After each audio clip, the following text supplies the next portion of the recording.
Okay, students, so we have to study what is the arbitrage process. So, simply arbitrage process is uh, attitude or the behavior of investors. The and this is tendency to sell the shares of overvalued firm and to buy the shares of the undervalued firm. Okay, and if the buying and selling continue, the two firms have the same market value. It will exist or it will stop at a position where the two markets have the same market values. Two companies having the same market value. Arbitrage process എന്താണെന്ന് പറഞ്ഞിട്ടുണ്ടെങ്കിൽ ഇപ്പം ഒരു firm under valued ഒരു firm over valued ആണ് അല്ലേ. അപ്പം over valued ആയിട്ടുള്ള ഫോമിലാണ് ഡെപ്റ്റ് ഉള്ളത്. ഇപ്പോൾ ഫോർ എക്സാമ്പിൾ നമ്മൾ എടുക്കുകയാണ് ഇവിടെ എ ബി എന്ന് പറയുന്ന രണ്ട് ഫോമുകൾ എടുക്കുകയാണ്. എ ബി, എക്കകത്ത് എന്തുണ്ട്, ഡെപ്റ്റ് ഉണ്ട്. ഓക്കെ, ഈ ഡെപ്റ്റ് ക്യാപിറ്റൽ ഉണ്ട്. ബിക്ക് അകത്ത് എന്തുണ്ട്, ഡെപ്റ്റ് ഇല്ല, ഇക്വിറ്റി മാത്രമാണുള്ളത്. A concern have both debt and equity. A concern have both debt and equity, whereas B concern have only equity. Okay, so the return received from A is greater than the return received from B. Okay, so but the situation is that in the case of return from A, suppose a person is owning invest rupees 1 lakh in equity shares of company A. He is getting a return of 10% from that. The situation is that he is also liable for the debt in that company. Equity shareholders-ൻ്റെ ഒരു situation എന്താണെന്ന് വെച്ചിട്ടുണ്ടെങ്കിൽ 1,00,000 രൂപ അയാൾ equity shares invest ചെയ്തു. അതിൻ്റെ ലാഭത്തിൽ മാത്രമല്ല, അയാൾ അതിൻ്റെ നഷ്ടത്തിലും ബാധ്യസ്ഥനാണ്. കാരണം അയാളാണ് അതിൻ്റെ റിയൽ ഓണർ അല്ലേ. അപ്പോൾ അതിൻ്റെ നഷ്ടവും അയാളെന്നെ സഹിക്കണം. അപ്പം ഇങ്ങനെ വരുന്ന സിറ്റുവേഷനിൽ ഇവിടെ ഒരു ഇതിൻ്റെ സപ്പോസ് ഇതിൻ്റെ മാർക്കറ്റ് വാല്യൂ എന്ന് പറയുന്നത്, ഫോർ എക്സാമ്പിൾ ഇതിൻ്റെ മാർക്കറ്റ് വാല്യൂ എന്ന് പറയുന്നത് 105 ആണെന്ന് വിചാരിക്കും. ബി കൺസേണിൻ്റെ മാർക്കറ്റ് വാല്യൂ എന്ന് പറയുന്നത് 100 ആണ്. അങ്ങനെ വരുമ്പം ഇയാൾ എന്ത് ചെയ്യും, ഈ കമ്പനിയിലുള്ള ആൾ ഇയാളുടെ 1,00,000 ഷെയർസ് വിറ്റിട്ട് ബി കമ്പനിയിൽ ഷെയർസ് വാങ്ങിക്കും. കാരണം എന്താ, ബി കമ്പനിയിൽ ഡെപ്റ്റ് ഇല്ല അല്ലേ. അയാൾക്ക് കിട്ടുന്നത് കിട്ടും, പക്ഷെ കയ്യിൽ നിന്നൊന്നും പോവില്ല. എ കമ്പനിയിൽ അങ്ങനെയല്ല. നഷ്ടം വന്നു കഴിഞ്ഞാൽ അയാൾ നഷ്ടം സഹിക്കാൻ വേണ്ടി വരും. ഓക്കെ, അപ്പോൾ അതുകൊണ്ട് കാരണം ഡെപ്റ്റിനുള്ള ഇൻട്രസ്റ്റ് എന്തായാലും കൊടുക്കണം. അപ്പം നഷ്ടത്തിനുള്ള സാധ്യത കൂടുതൽ എയിലാണ്. അപ്പോൾ ബിയിൽ അങ്ങനെ ഒരു സിറ്റുവേഷൻ ഇല്ല. ഓക്കെ, നമ്മൾ എക്സ്ട്രാ കൊടുക്കേണ്ട ഒരു സിറ്റുവേഷൻ അവിടെ വരുന്നില്ല. അങ്ങനെ വരുമ്പം അയാൾ എയിലുള്ള ഷെയർസ് വിറ്റിട്ട് ബിയിൽ പോയിട്ട് വാങ്ങിക്കും. എത്ര രൂപയ്ക്ക് വിൽക്കും, എയിലെ ഷെയർസ് 105 രൂപയ്ക്ക് വിറ്റിട്ട് ബിയിൽ 100 രൂപയ്ക്ക് അയാൾ ഷെയർസ് വാങ്ങിക്കും. അയാളുള്ള കയ്യിലുള്ള ക്യാഷ് യൂസ് ചെയ്തുകൊണ്ടും അതല്ലെങ്കിൽ അയാൾക്ക് ലോണും എടുക്കുക. അപ്പം അതിൻ്റെ ഡീറ്റെയിലേക്കൊന്നും നിങ്ങൾ പോകേണ്ട ആവശ്യമില്ല. ഓക്കെ, അതിന് നമ്മൾ എന്താണ് പിന്നെ കോർപ്പറേറ്റ് ലെവറേജ്, അതുപോലെ തന്നെ ഹോം ലെവറേജ് അല്ലെങ്കിൽ പേഴ്സണൽ ലെവറേജ് എന്നൊക്കെ പറയും. അപ്പം അതിലേക്കൊന്നും ഇപ്പോൾ പോകേണ്ട ആവശ്യമില്ല. അപ്പം ഈ ഒരു കോൺസെപ്റ്റ് മനസ്സിലാക്കി വെക്കുക. ഇങ്ങനെ ചെയ്യുന്ന സമയത്ത് എ കമ്പനിയിലുള്ള ആളുകളുടെ ഷെയർസ് വിൽക്കുകയും ബി കമ്പനിയിലുള്ള ഷെയർസിന് ഡിമാൻഡ് കൂടുകയും ചെയ്യും. So what will happen, B company പതുക്കെ പതുക്കെ ഇതിൻ്റെ ഷെയറിൻ്റെ വില ഇങ്ങനെ കൂട്ടിക്കൊണ്ടുവരും. എ എന്ത് ചെയ്യും, ആളുകളെല്ലാം വിൽക്കുകയാണ് അല്ലേ. അപ്പോൾ അതിൻ്റെ മാർക്കറ്റ് വാല്യൂ ഡിമ്മാവും. എല്ലാവരും എന്തോ പ്രശ്നമുണ്ടെന്ന് വിചാരിച്ചിട്ട് എയുടെ ഷെയർസൊക്കെ വിൽക്കുകയാണ്. അപ്പോൾ അവരെന്ത് ചെയ്യും, ഇവരുടെ മാർക്കറ്റ് വാല്യൂ കുറഞ്ഞു വരും. ബിയുടേത് കൂടി പോകും. അങ്ങനെ ഒരു ഇപ്പോൾ നമ്മൾ ഫോർ എക്സാമ്പിൾ ഒരു 103 എന്നുള്ള ഒരു പൊസിഷനിൽ, ഇപ്പോൾ ഇതിൻ്റെ രണ്ടിൻ്റെ ഡിഫറൻസ് അങ്ങനെ ആയതുകൊണ്ടാണ് ഞാൻ അങ്ങനെ എടുത്തത്. ഒരു 103 എന്നൊക്കെ വരുന്നതിൽ ഇപ്പം 105 എന്താവും, 104.5 അല്ലെങ്കിൽ 104.8 അങ്ങനെയൊക്കെ കുറേ ഉണ്ടാവുക. 4.8, 104. 5 102 അങ്ങനെ ഡെസിമൽ പോയിൻറ്റ്സ് ഇങ്ങനെ കുറഞ്ഞ് വരികയാണ്. ഇവിടെ കമ്പനി ബിയുടെ കേസാണെങ്കിൽ 100 100.5 അങ്ങനെയൊക്കെയാണ് കൂടിപ്പോവുക. നമ്മൾ അസ്യൂം ചെയ്തെടുക്കുകയാണ്. അങ്ങനെ കുറേശ്ശെ അതിൻ്റെ വാല്യൂ ഇവിടെ കൂടുന്നു. എ കമ്പനിയിലാണെങ്കിൽ അതിൻ്റെ മാർക്കറ്റ് വാല്യൂ ഡിമ്മാവും. അങ്ങനെ രണ്ടോ കമ്പനീസിലും ഇവിടെയാണെന്നുണ്ടെങ്കിൽ എയിലാണെങ്കിൽ കുറേ ആളുകൾ ഷെയർ വിറ്റ് കുറേ ഷെയർസ് അവിടെ ഉണ്ടാവും. ബിയിലാണെന്നുണ്ടെങ്കിൽ ആളുകൾ കൂടുതൽ പർച്ചേസ് ചെയ്യുമ്പം അവരവിടെ സ്റ്റോക്കിന് ഓൾറെഡി ഷോർട്ടേജ് വരും. അങ്ങനെ അവർ വില കൂട്ടി അങ്ങനെ ഒരു ഇക്വിലിബ്രിയം പോയിന്റിൽ അല്ലെങ്കിൽ ഒരു ഈക്വൽ സിറ്റുവേഷനിലെത്തും. എയുടെയും ബിയുടെയും മാർക്കറ്റ് വാല്യൂ 103 എന്നുള്ള ഒരു സിറ്റുവേഷനിൽ എത്തും. ഇതാണ് നമ്മൾ ആർബിട്രേജ് പ്രോസസ്സ് എന്ന് പറയുന്നത്. ഓക്കെ, ഇതിനെ നമ്മൾ ആർബിട്രറി തിയറി എന്നും പറയാറുണ്ട്. ഓക്കെ, അപ്പം ഇതാണ് പറയുന്നത്. എന്ത് ചെയ്യും? ഡെപ്റ്റുള്ള ഫേമിൽ നിന്ന് അവരുടെ ഷെയർസ് വിറ്റിട്ട് അവർ ഡെപ്റ്റ് ഇല്ലാത്ത ഫേമിൽ ഇൻവെസ്റ്റ് ചെയ്യും. ഓക്കെ, അങ്ങനെയാണ് ചെയ്യുക ഇൻവെസ്റ്റേഴ്സ്. അങ്ങനെ വരുന്ന സിറ്റുവേഷനിൽ ആ ഡെപ്റ്റ് ഫേമിൻ്റെ മാർക്കറ്റ് വാല്യൂ കുറഞ്ഞു വരും. ഇവൻ അവിടെയാണല്ലോ മാർക്കറ്റ് വാല്യൂ കൂടുതലുള്ളത്. എന്നാൽ ഡെപ്റ്റ് ഇല്ലാത്ത ഫേമിൻ്റെ ഷെയർസ് കൂടുതൽ ആളുകൾ ഇങ്ങനെ വാങ്ങിക്കുന്നത് കൊണ്ട് തന്നെ അതിൻ്റെ മാർക്കറ്റ് വാല്യൂ കൂടുകയും ചെയ്യും. അങ്ങനെ രണ്ടും കൂടെ ഒരു പോയിന്റിലെത്തുമ്പം ഒരേ മാർക്കറ്റ് വാല്യൂവിലാകുമ്പം സ്റ്റോപ്പാവും. ഓക്കെ, ഇതാണ് ആർബിട്രറി പ്രോസസ്സ് എന്ന് പറയുന്നത്. Okay, so arbitrary process is the buying and selling of shares from one company and investing in another company. That is once again buying the shares in a company owning debt. Selling the shares in a company owning debt and purchasing the shares in a company owning without debt. Because if a company is having debt, even though the market value is high, the equity shareholder is also liable for the debt there. There is an obligation of debt there. Okay, that's corporate leverage. Okay, so he had to bear the risk of that debt also. So what will he do? He will sell the shares when the market price increase, and he invest that amount in a company without having debt. That is all equity company. Okay, so if the investors start selling their shares in the company having the market value higher and having debt capital along with equity, the price of that market price of that share start declining. But what happened to the second company, the investing company? The more and more people will be purchasing the shares from that company, so the market value of that company will increase. Okay, and this increase and decrease in the price of the two different companies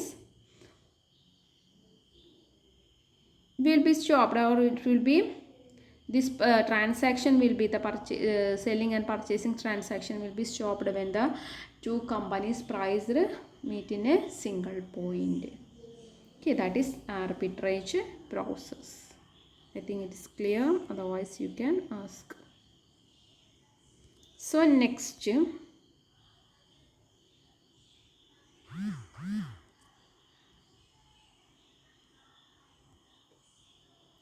what are the limitations of this theory? That is discrepancy in lending and borrowing rate of firms and individuals. The major limitations of this MM theory are the assumptions itself. Okay, MM approach assumes that individual and firm can borrow and lend at the same rate. This assumption is wrong. അല്ല, MM തിയറിയിൽ എന്താ പറഞ്ഞത്? ഇപ്പം ഇൻഡിവിജ്വൽസിന് MM തിയറിയിൽ എന്താ പറഞ്ഞത്? Loan നമുക്ക് എടുക്കുന്ന അതേ റേറ്റിൽ തന്നെ, ലോൺ ഒരു കോർപ്പറേറ്റിന് കിട്ടുന്ന അതേ റേറ്റിൽ തന്നെ ഇൻഡിവിജ്വൽസിനും കിട്ടും എന്നുള്ളതാണ് പറഞ്ഞത് അല്ലേ? ഞാനതിനിടയ്ക്ക് പറഞ്ഞിരുന്നു. അപ്പം അയാൾ എന്ത് ചെയ്യും? എ കമ്പനിയിലുള്ള ഷെയർസ് വിറ്റിട്ട് അയാൾ ബി കമ്പനിയിൽ ഇൻവെസ്റ്റ് ചെയ്യാണ്. ബി കമ്പനിയിൽ ഇൻവെസ്റ്റ് ചെയ്യുന്ന സമയത്ത്, ബീൻ്റെ ഷെയർസ് വാങ്ങിക്കുന്ന സമയത്ത് ഇയാൾ കുറച്ച് ലോണും എടുക്കും. ഓക്കെ, ലോണും കൂടെ എടുത്തിട്ടാണ് ബി കമ്പനിയിൽ ഷെയർസ് വാങ്ങിക്കുന്നുണ്ടാവുക. അപ്പോഴാണ് അയാളുടെ ആ ഒരു ഹോൾഡിംഗ് ഉണ്ടാവുള്ളൂ. അപ്പം അയാൾക്ക് 10% ഹോൾഡിംഗ് ആണ് എ കമ്പനിയിൽ ഉണ്ടായിരുന്നെങ്കിൽ 10% ഹോൾഡിങ്ങും ബി കമ്പനിയിൽ ഉണ്ടാവണമെങ്കിൽ അതേ നിവൃത്തി ഉണ്ടാവുള്ളൂ. ഓക്കെ, അപ്പം ഇവിടെ നമ്മൾ അസ്യൂം ചെയ്തത് ആ റേറ്റ് രണ്ടിനും കൊടുക്കേണ്ട ടാക്സ് റേറ്റ് സെയിം ആവും എന്നുള്ളതാണ്.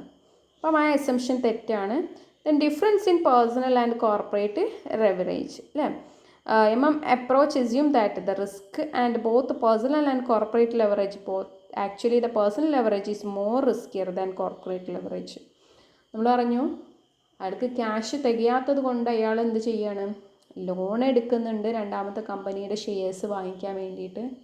അപ്പോൾ ഈ തിയറിയിൽ പറയുന്നത് അയാൾ ആ എ കമ്പനിയിൽ നിൽക്കുന്ന സമയത്ത് ആ ഡെപ്റ്റിന്മേൽ, ആ കമ്പനിയുടെ ഡെപ്റ്റിന്മേൽ ഉണ്ടാവുന്ന റിസ്ക്കും അയാൾ പേഴ്സണൽ ലോൺ എടുത്താൽ വരുന്ന റിസ്ക്കും തുല്യമാണ് എന്നാണ് പറഞ്ഞത് അല്ലേ. ശരിക്കും അതൊരു ഡ്രോബാക്ക് അല്ലേ. കമ്പനിയുടെ റിസ്ക്കും അയാൾ എടുക്കുന്ന റിസ്ക്കും തമ്മിൽ വ്യത്യാസമുണ്ട് അല്ലേ. കമ്പനിയുടെ റിസ്ക് എന്ന് പറയുന്ന ഓവറാൾ ഇക്വിറ്റി ഷെയർ ഹോൾഡേഴ്സിനെ എഫക്റ്റ് ചെയ്യുന്നതാണ്. അത് ഒരു ലിമിറ്റ് ഉണ്ട്. അവരുടെ ആ ഒരു ഫേസ് വാല്യൂ ഓഫ് ഷെയർസ് വരെയുള്ള അതിൻ്റെ ലയബിലിറ്റി വരിക. അതല്ലാതെ നമ്മുടെ പേഴ്സണൽ പ്രോപ്പർട്ടി ഒന്നും വന്ന് ജപ്തി ചെയ്യില്ല. പക്ഷേ ഇൻഡിവിജ്വൽ ലോൺ എടുത്തു കഴിഞ്ഞാൽ അങ്ങനെയല്ല അല്ലേ, അത് പേഴ്സണൽ പ്രോപ്പർട്ടീനൊക്കെ ബാധിക്കും. Then next, transaction cost. Approach assumes there is no transaction cost in real life. Costs like brokerage etc. have to be incurred.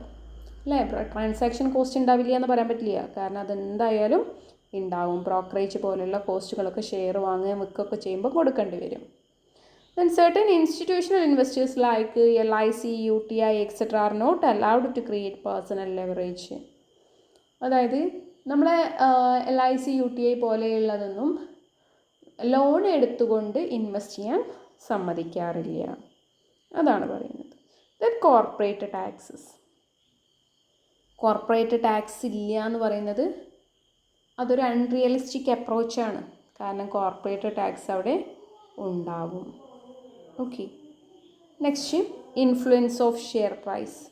ഒരാൾ കുറേ ഷെയർ വാങ്ങിയെന്ന് വിചാരിച്ചിട്ട് ആ കമ്പനിയുടെ ഫുൾ ഷെയർ പ്രൈസിനെ എഫക്റ്റ് ചെയ്യൊന്നുമില്ല അല്ലേ. സിംഗിൾ ഇൻഡിവിജ്വൽ എന്തെങ്കിലും വാങ്ങുകയോ വിൽക്കുകയോ ചെയ്തുകൊണ്ട് മാത്രം അവിടെ ഷെയറിൻ്റെ വാല്യൂവിൽ വ്യത്യാസമൊന്നും വരില്ല. അപ്പോൾ നമ്മളിവിടെ സിംഗിൾ ഇൻഡിവിജ്വലിൻ്റെ കേസിൽ പറഞ്ഞത്.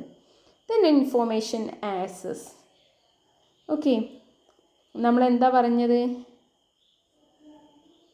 എല്ലാവർക്കും കംപ്ലീറ്റ് ഇൻഫോർമേഷൻ ഉണ്ടാവും എന്നുള്ളതാണ് പറയുന്നത്. പെർഫെക്റ്റ് മാർക്കറ്റാണെന്ന് പറഞ്ഞു.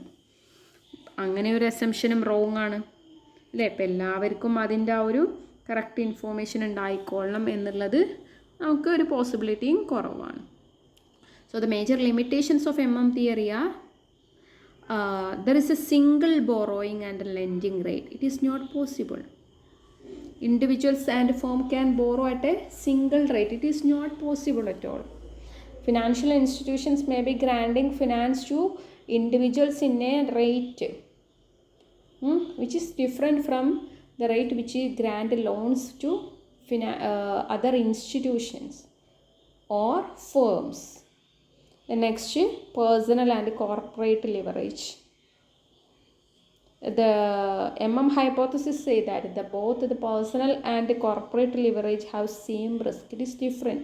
Corporate leverage means the liability due to the debt in a firm or institution where we have in a firm we have invested. Okay, but the personal is the leverage is the liability of the loan we have taken for our personal purpose. Hypothesis say that both of them have same risk, but it is not possible. Company's risk cannot affect the personal property, but personal loan or personal risk or personal debt will affect the personal property also. Then transaction cost absence is another assumption. It is also not possible. There should be transaction cost like brokerage, commission etc. while selling and purchasing shares. Then institutional restrictions. Certain institutional investors like LIC, UTI etc. does not allow to invest by taking loans. Then corporate taxes. That is, MM model is based on the assumption that there is no corporate tax. This is unrealistic. There should be tax. And influence of share prices. A single person cannot influence the market price. If a share price cannot be influenced by a single individual. Okay, it need huge transactions. The next, information access. Hypothesis that it assumes that every investors have a good information regarding the company. It's not possible in all cases. Okay, so that these are the limitations. So in the existence of corporate tax, it is similar to net income approach theory. I already said that. അല്ലേ, tax ഉണ്ടെങ്കിൽ അത് net income അപ്രോച്ചിനോട് സാമ്യമുണ്ട് നമ്മൾ പറഞ്ഞിരുന്നു. Okay, എന്തായിരുന്നു അപ്പോൾ net income അപ്രോച്ചിൽ പറഞ്ഞത്? നമ്മൾ കൂടുതൽ ഡെപ്റ്റ് എടുക്കുകയാണെന്നുണ്ടെങ്കിൽ എന്താണ്, ഓവറാൾ കോസ്റ്റ് കുറയ്ക്കാനായിട്ട് സാധിക്കും എന്നുള്ള പറഞ്ഞിരുന്നത്. ഓക്കെ, അപ്പം ഏകദേശം അതുപോലൊക്കെ തന്നെയാണ് ഇവിടെയും പറയുന്നത് എന്നാണ് പറയുന്നത്. ഇതിൽ ഇവർ പറയുന്ന കാരണം എന്താ വെച്ചിട്ടുണ്ടെങ്കിൽ, ഇപ്പം നമ്മളിപ്പം EBIT അറിയാമല്ലേ, EBIT എന്തായിരുന്നു? EBIT ഞാൻ പറഞ്ഞു തന്നിരുന്നു, earning before interest and tax. ഇവിടെ നമ്മൾ ഇൻട്രസ്റ്റ് കൊടുത്തിട്ട് ബാക്കിയാണ്, ഇപ്പോൾ ഇൻട്രസ്റ്റ് കൊടുത്തു കഴിഞ്ഞാൽ ബാക്കിയുള്ളതാണ് EBT. ഈ EBT മേലുള്ളൂ നമുക്ക് ടാക്സ് അടക്കേണ്ടത്. നേരെ മറിച്ച് ഈ ഇൻട്രസ്റ്റ് ഇല്ലായിരുന്നെങ്കിലോ, ഇൻട്രസ്റ്റ് എന്ന് പറഞ്ഞിട്ട് നമുക്ക് എക്സ്പെൻസ് ഇല്ലായിരുന്നെങ്കിലോ, ഈ ടോട്ടൽ EBT നമ്മൾ ടാക്സ് അടക്കണമായിരുന്നു എന്നാണ് പറയുന്നത്.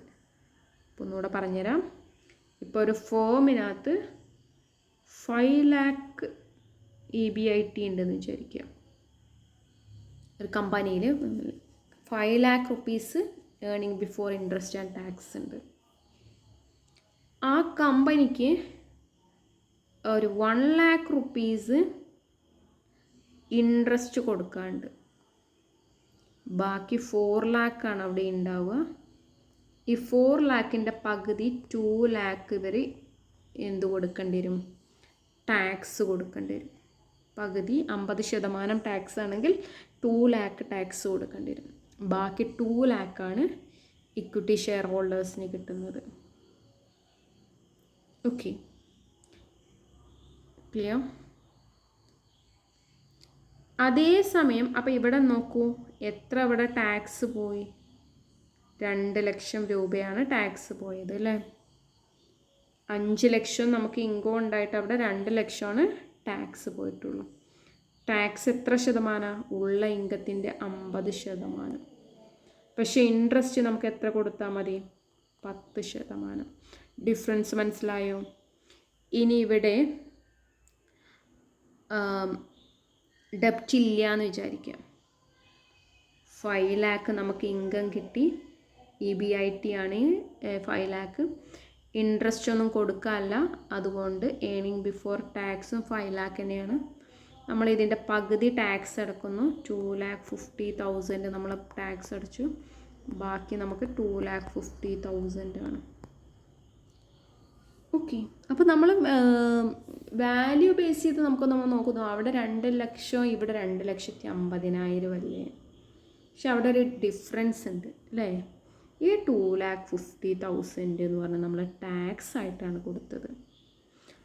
അവിടെ നമ്മൾ 1 lakh ഡെപ്റ്റായിട്ട് കൊടുത്തെങ്കിലും ആ ഫണ്ടിനുള്ള റിട്ടേൺ നമുക്ക് കിട്ടിയിട്ടുണ്ട്. ആ ഫണ്ട് ഉപയോഗിച്ചുകൊണ്ട് നമ്മൾ ബിസിനസ് ചെയ്തു, നമുക്ക് അതിൽ നിന്ന് റിട്ടേൺ കിട്ടിയിട്ടുണ്ട്. ഇപ്പോൾ 10% ആണെങ്കിൽ 10% റിട്ടേൺ നമുക്ക് കിട്ടിയിട്ടുണ്ട്. നമുക്ക് ആ ഫണ്ട് വീണ്ടും അവിടെ ഉപയോഗിക്കാനും പറ്റും. ആ ഫണ്ട് ഇപ്പോഴും നമ്മുടെ കയ്യിൽ തന്നെ ഉണ്ട്, അത് ഇനിയും ബിസിനസ്സിൽ ഉപയോഗിച്ചുകൊണ്ട് നമുക്ക് ലാഭം ഉണ്ടാക്കാം. പക്ഷേ ഈ 2,50,000 അങ്ങനെയാണോ? ഈ 2,50,000 നമ്മൾ ഓൺലി ടാക്സ് ആയിട്ട് കൊടുത്തില്ലേ അല്ലേ? അതാണ് ഇവിടെ പറയുന്നത്. ടാക്സ് എന്താണ്, ഡെപ്റ്റ് ക്യാപിറ്റൽ ഉണ്ടെങ്കിൽ അതിവിടെ നമുക്ക് ടാക്സ് അഡ്വാൻറ്റേജ് കിട്ടും. ഡെപ്റ്റ് ഇല്ലാത്തതാണെങ്കിൽ നമുക്ക് അങ്ങനെ കിട്ടില്ല. അതുകൊണ്ട് തന്നെ നമുക്ക് ഓവറാൾ കോസ്റ്റ് കുറയ്ക്കാൻ പറ്റും. അതാണ് പറയുന്നത്. നമ്മൾ ശരിക്കും ആലോചിച്ച് നോക്കൂ അല്ലേ, 5 ലക്ഷം കിട്ടിയിട്ട് അതിലെ പകുതി നമ്മൾ ടാക്സ് കൊടുത്ത്, എന്നിട്ട് നമുക്ക് കിട്ടിയത് 2,50,000 ഒരു 5 ലക്ഷം ലാഭം ഉണ്ടായിട്ട്. അതേസമയം ഡെപ്റ്റ് ക്യാപിറ്റൽ ആണെങ്കിലോ 5 ലക്ഷത്തിൽ നമ്മൾ 1 ലക്ഷം അവിടെ ഇൻട്രസ്റ്റ് കൊടുത്തു, എന്നിട്ട് ബാക്കി അതിൻ്റെ പകുതിയാണ് നമ്മൾ ടാക്സ് കൊടുത്തത്, ഇൻകത്തിൻ്റെ പകുതി. അപ്പം നമ്മൾ കൊടുത്ത ആ ഒരു പ്രൊപ്പോർഷൻ കോസ്റ്റ് കുറവുണ്ട്. ഓക്കെ, മനസ്സിലായി എന്ന് വിചാരിക്കുന്നു. അതാണ് ഇവിടെ പറയുന്നത്. ടാക്സ് നമ്മൾ 50% കൊടുത്തത്, നേരെ മറിച്ച് ഇൻട്രസ്റ്റ് നമുക്ക് 10% കൊടുത്താൽ മതി. അപ്പോൾ ഓവറാൾ കോസ്റ്റ് ഡെപ്റ്റ് ഉണ്ടെങ്കിൽ കുറയും, അതല്ല എന്നുണ്ടെങ്കിൽ അതവിടെ ഓൾ ഇക്വിറ്റി ആണെങ്കിൽ അവിടെ കോസ്റ്റ് കൂടുതലായിരിക്കും. ഓക്കെ,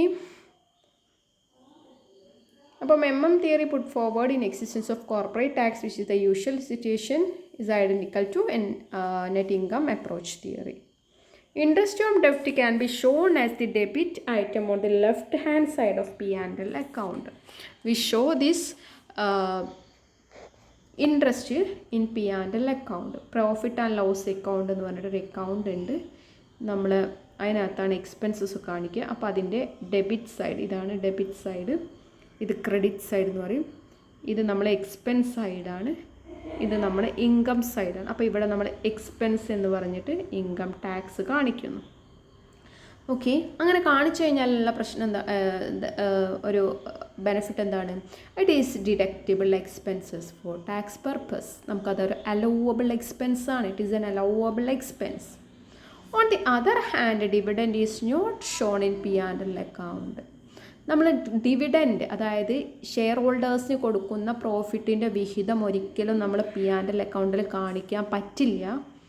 അതുകൊണ്ട് തന്നെ ഈ P&L അക്കൗണ്ടിലെ ബാക്കിയുള്ള എമൗണ്ട് എത്രയാണോ അതിന്മേലാണ് നമുക്ക് ടാക്സ് അടക്കേണ്ടി വരിക.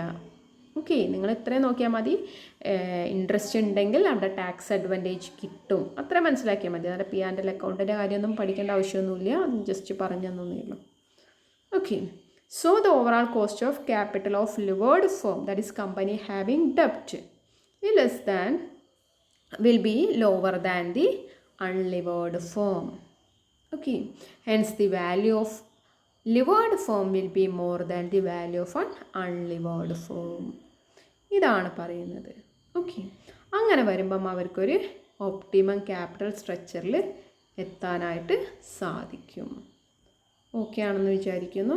എന്താണ് ഈ ഒരു എക്സിസ്റ്റൻസ് ഓഫ് കോർപ്പറേറ്റ് ടാക്സിൻ്റെ സിറ്റുവേഷനിൽ പറയുന്നത്? ഓക്കെ, അപ്പം നമ്മൾ ഈ ലിവേർഡ് എന്ന് പറയുമ്പോൾ നിങ്ങൾ മനസ്സിലാക്കണം ഡെപ്റ്റോട് കൂടിയിട്ടുള്ളത് കേട്ടോ.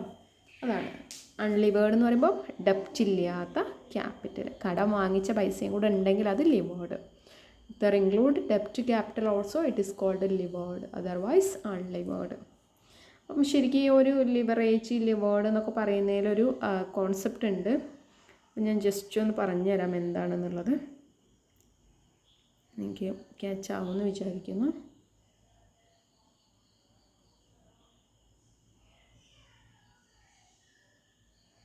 എന്താണ് ലിവർ എന്ന് പറഞ്ഞിട്ടുണ്ടെങ്കിൽ,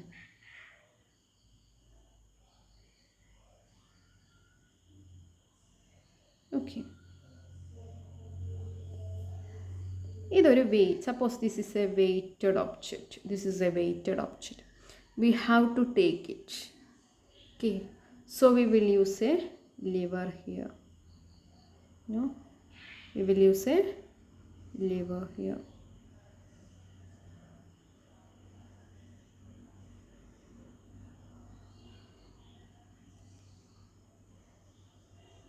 Okay, what's the purpose of this lever? To give balance, to take this weight. This is a fulcrum. We give a base here. On the basis of this, we are using levered. If we are using debt capital, this debt capital act as a means to push this equity shares, that is levered. അതായത് നമ്മളിപ്പം ഒരു വെയിറ്റുള്ള സാധനം പൊക്കാൻ വേണ്ടിയിട്ട് use ചെയ്യും, liver use ചെയ്യും വണ്ടിയൊക്കെ പൊക്കുന്ന സമയത്ത്, അല്ലെങ്കിൽ എന്തെങ്കിലും വെയിറ്റുള്ള സാധനം പൊക്കുന്ന സമയത്ത്. അതിന് താഴെ നമ്മൾ എന്ത് കൊടുക്കുന്നുണ്ട്, ഒരു ഇത് കൊടുക്കുന്നുണ്ട്, അതിന് നമ്മൾ ഫൽക്രം എന്ന് പറയാറുണ്ട്. ഈ ഫൽക്രം എന്തിനാണ്, ഇതൊരു ബേസ് കൊടുക്കാൻ. അപ്പം ഇവിടെ ഈ ലിവറായിട്ട് നിൽക്കുന്നത് ഇവിടെ ഡെപ്റ്റ് ക്യാപിറ്റലാണ്. ഓക്കെ, ഈ ഡെപ്റ്റ് ക്യാപിറ്റൽ യൂസ് ചെയ്തുകൊണ്ട് നമുക്ക് എന്ത് ചെയ്യാൻ പറ്റും, ഈ വെയിറ്റ് ഉള്ളതിനെ ഉയർത്തിക്കൊണ്ടുവരാൻ പറ്റും. അതായത് ഇവിടെ ഇക്വിറ്റി ഷെയർസിൻ്റെ വാല്യൂ കൂട്ടിക്കൊണ്ടുവരാൻ പറ്റും എന്നാണ് പറയുന്നത്. ഓക്കെ, അപ്പോൾ ആ ഒരു ഡീറ്റെയിൽസ് നമ്മൾ ലിവറേജിലാണ് പഠിക്കുക. Anyway, thank you. ഇതിനകത്ത് എന്തെങ്കിലും ഡൗട്ട്സ് ഉണ്ടെങ്കിൽ ചോദിക്കുക.